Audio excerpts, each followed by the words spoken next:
right, welcome back to another episode of Dear Founder. I am so excited about today's guest. And when she came into my inbox through our mutual publicist, I said yes right away because I have been following Laney Schwartz, who is the founder of Life is But a Dish for quite some time now, I think since the pandemic for sure. And I am so excited to meet you and to have you here. So welcome to Dear Founder. Thank you. So happy to be here. So tell our listeners a little bit about Laney Schwartz and what is Life is But a Dish? What do you do and how did you get here? So my name is Laney. I have a food blog called Life is But a Dish. I started I'm coming up, October will be 8 years, which is crazy.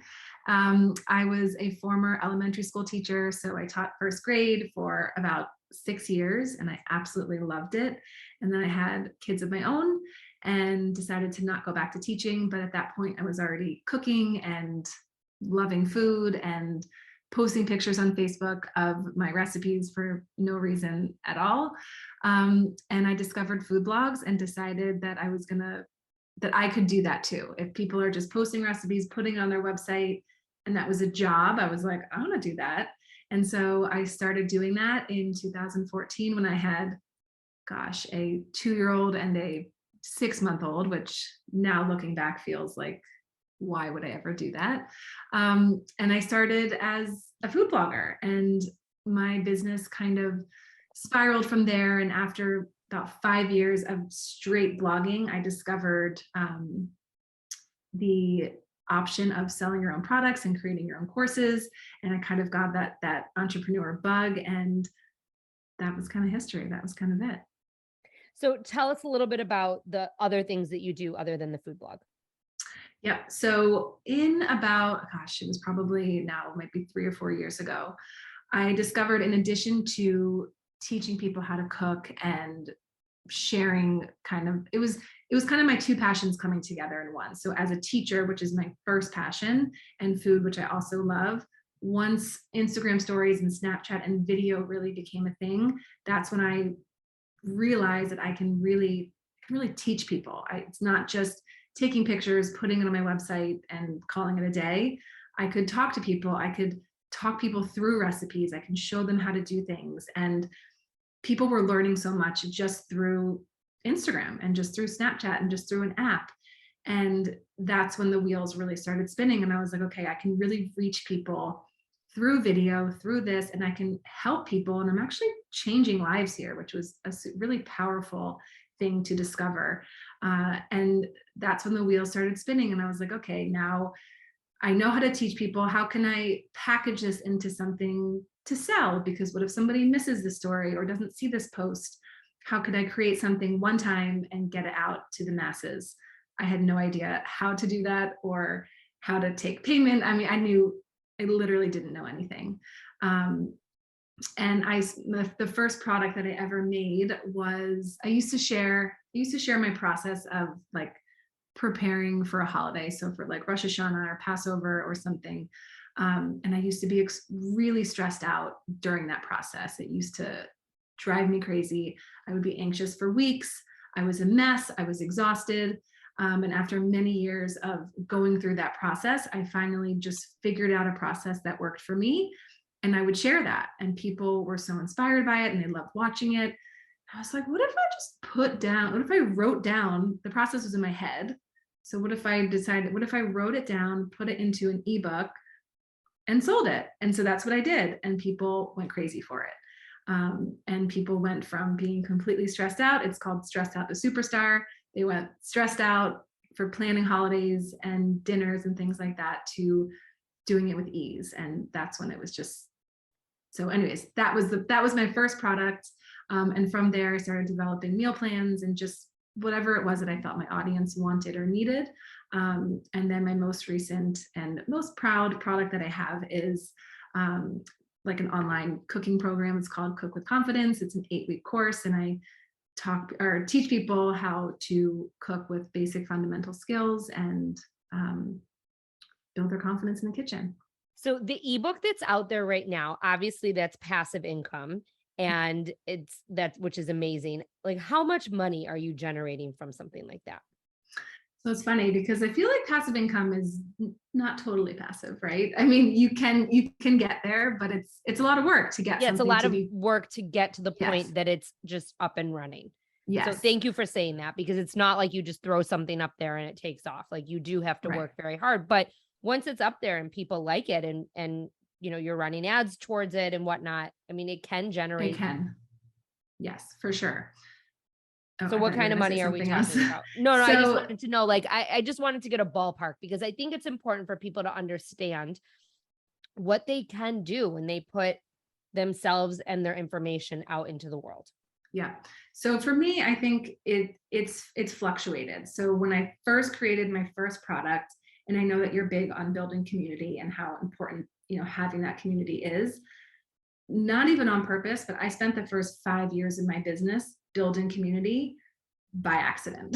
It was and is and continues to be the foundation of my business, is really building community. I had a good size following that really trusted me. I was constantly putting out new information, solid information, and free recipes. I was giving for so many years, so that when I finally created this product, this ebook, when I launched it in the middle of the summer randomly, because I was just like, oh, I'm just going to do it. I can't remember exactly, but I feel like off the bat, it was like I made like $10,000 off of that ebook, which for some people, that doesn't always happen anymore. But the first thing, that was it. I was like, whoa, this is But that crazy. happened because of the hard work that you Yeah. put in prior. And so I think that it's Yes. very important that you said what you just said, because you can't just monetize a community and expect 5, 6 figures like a Right. lot of people online preach, without putting in the work first to get people to trust you and actually want that product. Right? Exactly. I mean, like, Yep. these are people who subscribed to you, who listened to, or who watched you on social media, who read your blog. And this is something I want to talk about too, because you bring up a really good point about building community. I'm guessing, I mean, your business was very different when it first started. I mean, Oh it yeah. was like you probably weren't even on Instagram right away, or maybe you joined shortly thereafter. I mean, when I think about when Bump Club joined Instagram, it was, I think, 2013 or 2014.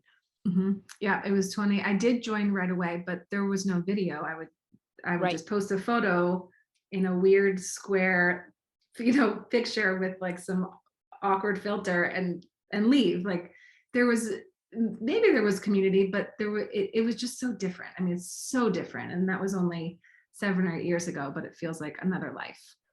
How were you making money at first? Like, I know you were focused on building your community Mhm. without realizing it, which I think that too is something to be said. I talk about this all the time.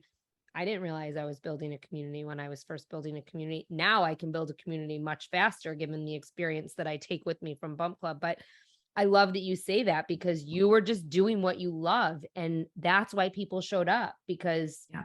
they felt that from you. But how were Yeah. you making money until you started launching these products? So I wasn't making a ton in the beginning, and I was in a fortunate enough position to stay home with my kids. I mean, the conversation with my husband was basically, all right, I'm either going to go back to teaching and pay to have somebody watch the kids, and my salary as a teacher wasn't that helpful. Right. So, and when I realized that people were making money from food blogs, again, I didn't really know how. From ads and sponsored posts was my understanding. That was really it at the time. And I knew that I could be successful in the business, but I really didn't know how or what that meant. I just knew that I made good food. I knew that my recipes worked. I knew that people loved them. That was all I knew. And if I was consistent, I'd committed to being consistent. So showing up and posting 2 new recipes a week. I committed for 1 year to post 2 new recipes every single week and just see what happens. And the conversation was, okay, if you do this for 2 years, and if after 2 years, not that you have to be making so much money in 2 years, but if in 2 years it's not headed in that direction, then we'll have a conversation. You may need to go get a job somewhere else. But 2 years is a long time to be consistent in something. And I wasn't full time because I had a little bit of help with my kids, but I was mainly home. And so I was doing what I could, and I was showing up and posting twice a week to my blog. And it grew, and social media grew, and Snapchat was born, and all of those things kind of spiraled.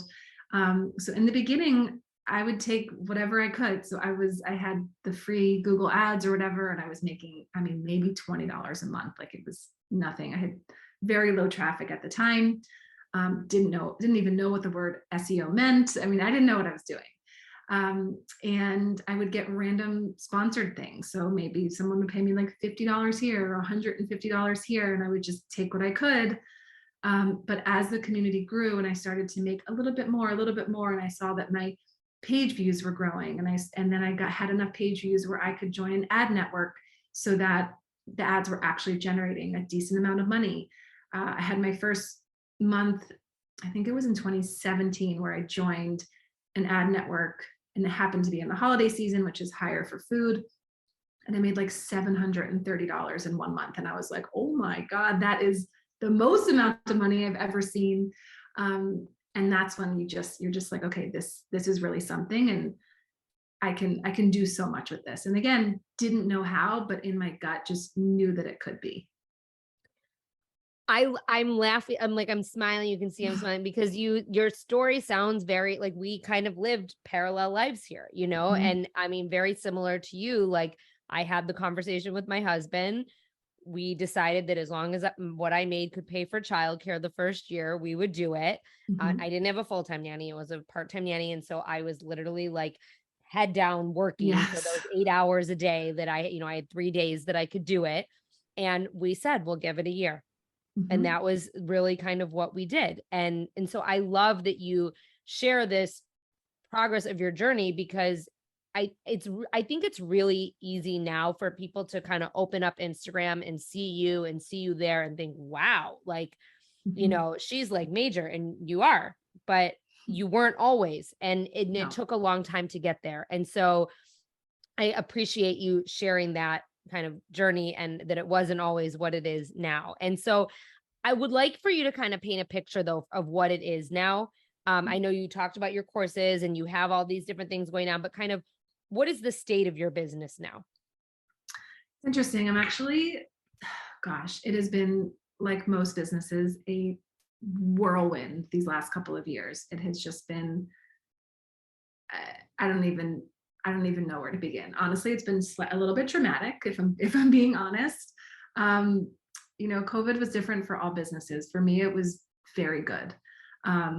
It, first, as someone who teaches people how to cook, like, couldn't have been better timing. Right. Um, so it financially for my business, COVID was a very good thing. Now, the trauma as a mom with all of your kids home and husband home and running a business and creating a program and trying to stay afloat, I feel like I was just in survival mode for 2 years or Yeah. 18 months.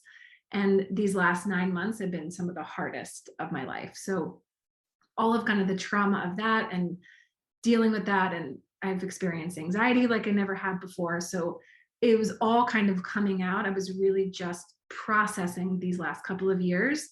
And then also in terms of my business, and I'll finish that by saying I'm now coming out of it. Like, I feel like myself for the first time in a very long time, but it's been rough. But my business did financially did so well during COVID with my program specifically. The market changes, and as people are figuring out their lives again and getting back out there, everyone's kind of still figuring it out.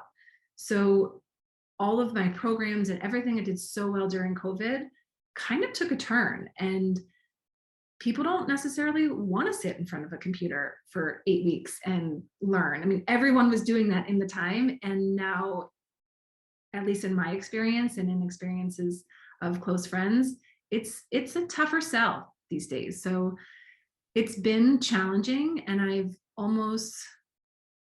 the program is amazing. The things that I've created, I am so proud of, but I'm at a point where I'm almost pausing on some of those things to let them rest, let them breathe, let my brain kind of do something else, focus more on my blog, nurture my audience more in the way that I used to when I first started, because my Like blog going is back about to the basics. Exactly. So doing that, because also my blog is super profitable and I worked really hard to get there. And that, after 8 years of busting my ass, it truly is passive if I can just do little things to keep it up. So that's kind of where I'm at now, is not just like putting things on hold for a second.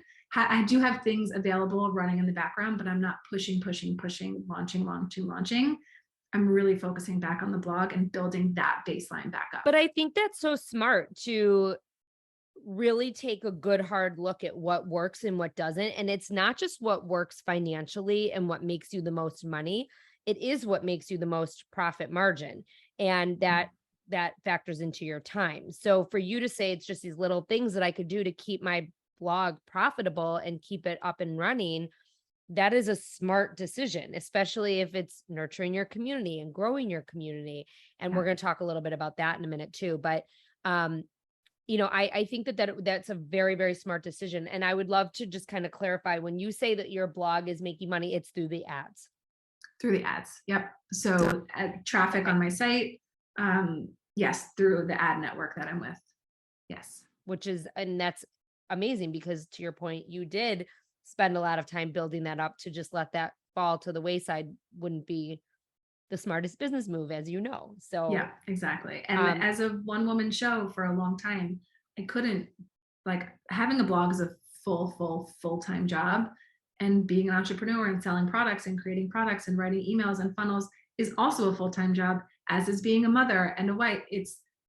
I was spread so thin, and I had hired so much out during COVID because I couldn't function, that I'm now kind of taking back on a lot of those roles again. That's my next question you said I was a one-woman show. What is it? What does that look like right now?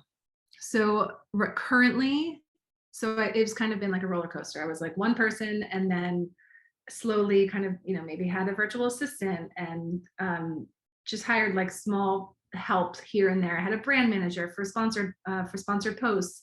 And then during COVID, I financially, once I got to a point where I was like, okay, I've reached my goals. Like, I wanted to reach 6 figures. Great. Did that and beyond. What's next? As an entrepreneur, we're always like more. Right. Whereas I've learned so much that it doesn't always have to be more.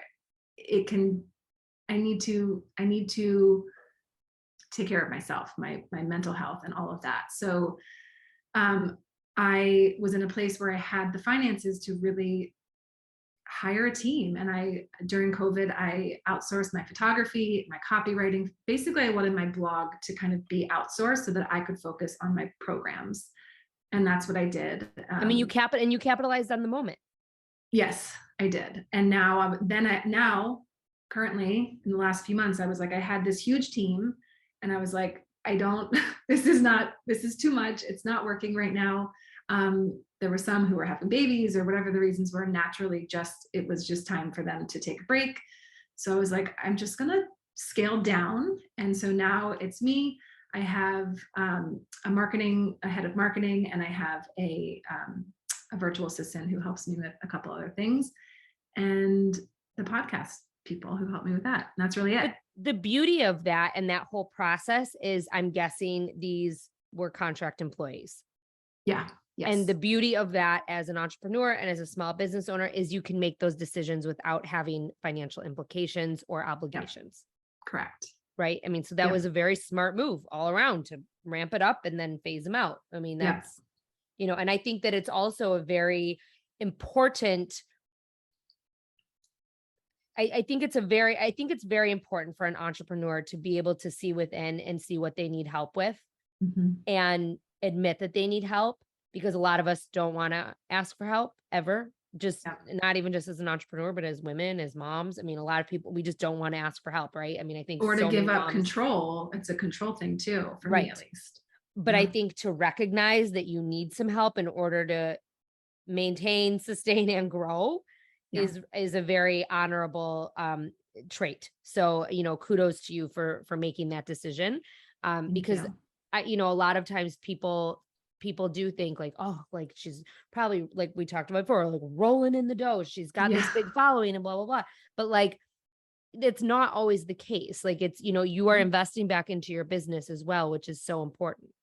Yeah. So you said something that I want to bring up, and if you don't want to get into it, just tell me. But you talked about 9 months being very hard and that you had a lot of anxiety and things were very rough for you. How do you pull yourself out of that? I don't know that I have an answer. It honestly, I just kind of leaned into it. And I remember really when it started and it just kept going like down, down, down, What down. was the like? Was there a The moment that trigger.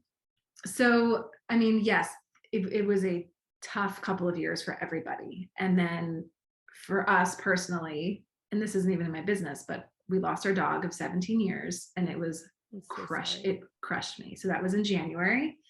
And after that, I think that was just like, it wasn't necessarily that, but that was like the straw. What is the saying? The straw that broke the camel's back.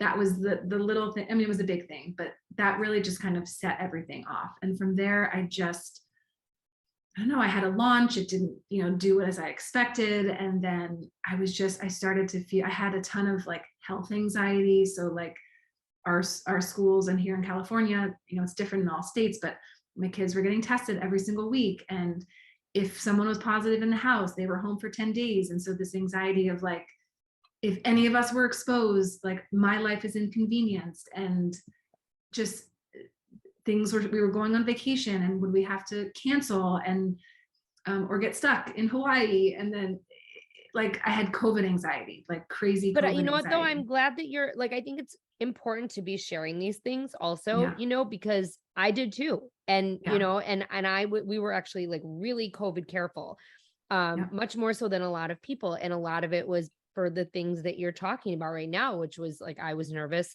We were going to be inconvenienced and I was going to be inconvenienced. Mhm. And as an entrepreneur, it can derail your whole business. And Yes. so, and I think that that's a really valid point to make. Yeah. And there were times that I was like, okay, well, we're going away in 2 weeks, so we got to lock down and no one can really Yep. do anything. And like, it's crazy. It's Yeah, not it was crazy, hard. but it's crazy, I mean, Yep. it's like, and it's really to your point because of the inconvenience and because of Yeah. what can happen. And I commend you for saying that, because I think there are a lot of people who either felt that and didn't feel comfortable saying that, or just kind of threw their hands up and didn't care at all, which I don't know if that was the answer either. So, Right. this has been a really rough time, and even coming out of it, it's been rough Yes. to get back to like what is normal. Totally. Yeah. And my anxiety for my kids, would they miss out on a graduation or their fourth grade overnight trip? Like I just, and I experienced anxiety that was debilitating for the first time in my life. I've always been an anxious person, but I've been like, I'm a doer. When I get anxious, I just get stuff done and go. And this was like heavy chest, feeling sick, like, and no motivation to work. So honestly, I feel like for the last 9 months, I just did the bare minimum. Like I had a hard time showing up. I had a hard time getting Maybe excited. you quiet quitted your own business for a little bit. Kind of. But I mean, Yeah. I'm glad that you've turned it around. Yeah. I mean, I got help. I reached out to a therapist. I did, I got some acupuncture, I did hypnotherapy, whatever I felt like I needed to do to help myself. I just did. And then most recently, we go back east every year to visit my family. We took a 3-week vacation and I intentionally did not work. So going into that, I was like, I will not work, I won't even half-ass work. Did you tell your followers I'm not going to be here for the next 3 weeks? Like, or did you set things up to run automatically, or what did you do? I don't even remember. I mean, honestly, I may have just said like I'm just going to be in stories. I wasn't doing much anyway. Honestly, it had just been kind of rough. And so maybe I said I'm just going to be in stories, but like nothing really new, but I don't know. And I just enjoyed. I just let myself be. And after we came back, it was like, oh my God, like I feel like my brain had space and I feel like it sounds like woo woo, but I feel like I healed on that Well, you trip. recharged. I recharged. You I let recharged your myself, yeah, battery.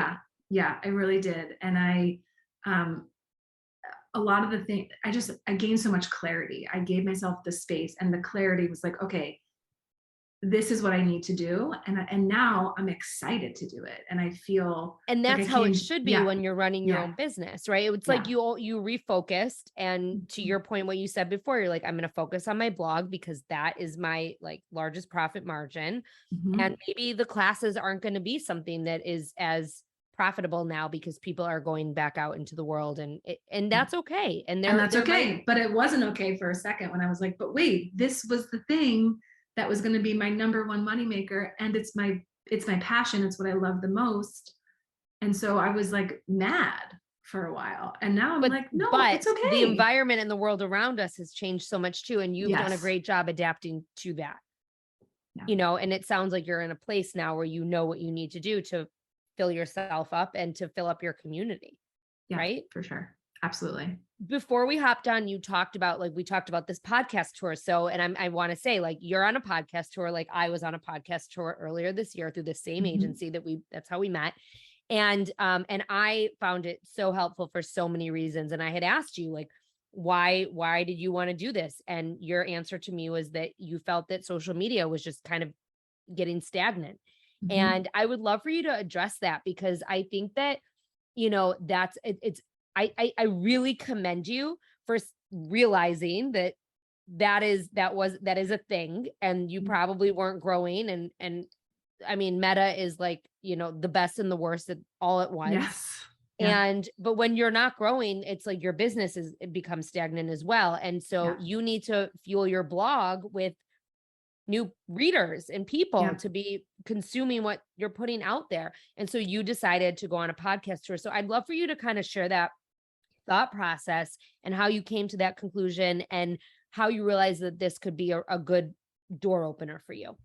Yeah. So for so many years, I solely relied on social media for my business. I mean, I had an email list. I don't really know what I was doing. I had been emailing since day one, but again, with no strategy whatsoever. Um, but I could count on social media. I can count on it for a certain percentage of sales, a certain percentage of views. I knew how many people were watching my Instagram stories. And I had, when it was at its best, I had amazing engagement, like on the high end of what most people had. And I could just count on it. And you always heard people say, like, don't rely on social media for your business. And I was like, yeah, but this is awesome. Until it wasn't, until it just stopped. And it's still awesome for a lot of reasons, but my content just doesn't get shown to the amount of people that want to see it or should see it. And it's not enough. It's not enough to sustain my business. And so, I think a lot of people, including myself for a while, were really pissed. And we have no control over it. So that's the other thing. We have no control over social media. It's always going to be changing. And I just realized that I have to do something else to get in front of people. Thank God I have my blog. Thank God I own that. And that's always a place where I can be, where people can find me. Thank God I have my email list, all of those things. But how else can I continue to grow my business long term? So this was really the first thing that I did that wasn't immediate gratification. Like, these podcasts, now I'm booked on 15 or 16 podcasts over the next 3 or 4 months. I may see these rewards in a year or two from now, because they'll always be out there. People can always find them. Whereas social media, if that story disappears, it's gone. And people aren't necessarily scrolling through feeds anymore to go back and binge people's content. I had to make the shift to use social media as I want to, as opposed to like the strategy for my business. I had to create new strategy elsewhere. I think it's so smart. And I mean, I know I've said this a few times, but I commend you a lot for recognizing a lot of these things that we've talked about today, because it takes a lot for a business owner to make a change. And I talk about this here all the time. Like, you have to know when it's the time to pivot. You have to know when it's the time to make the change, because no one's going to tell you as a founder, and no one's going to make that decision for you. Yeah. And so for you to take control over that and realize that, I think is very honorable, and Thank and you. and also it's investing in your business because it's not free to go on a podcast tour. So you have to make No, it's that not. right. You have to make that decision that you're going to take that money from your pocket and pay someone else to hopefully grow your business, and you have to rely on them, right? Yeah, absolutely. Yeah, it's a big decision, and it's hard as a people pleaser myself. I have this audience who was used to me doing things a certain way for so long, and a lot of those things I don't necessarily do anymore, either because it doesn't align, or I just don't feel like it, or whatever the reason is. And I've really, in the past several years, had to, when I started, I didn't think of this as like a business. Like I never dreamed of being an entrepreneur. Like that was not in I'm a teacher. Like I just like to help people. And I've really, now that I'm a mom and I have an 8 and a 10-year-old, and like this has to be a business, it has to be a profitable business. And I need to make some business decisions, which is like out of my comfort zone, but there's got to be a balance. So it's a challenge. What would you say to yourself 8 years ago? Because, I know, I mean, it's like you didn't have a plan. I didn't have a plan, and it's wild when you go on this ride, right?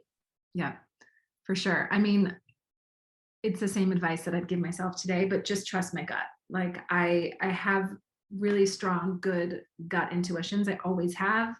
And I think just continuing to follow that has been the best thing for me. And also to make sure early on, as much as possible, to find your people in this space, because entrepreneurship can be extremely lonely.